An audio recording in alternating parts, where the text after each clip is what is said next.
চীনের president Xi Jinping এর সঙ্গে তৃতীয় বা শেষবারের মতো বৈঠকে বসতে যাচ্ছেন মার্কিন president Joe Biden. Pacific economic cooperation ফোরামে এই সাইডলাইন বৈঠক অনুষ্ঠিত হবে।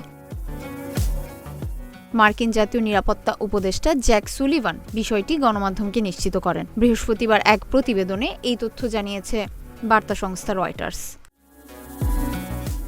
প্রতিবেদনে বলা হয়েছে, প্রেসিডেন্ট হিসেবে এটি এই দুই নেতার শেষ বৈঠক হতে পারে। বৈঠকে ওয়াশিংটন, বেইজিং, ক্রমবর্ধমান উত্তেজনা সহ বৈশ্বিক নানা ইস্যুতে আলোচনা করবেন দুই নেতা।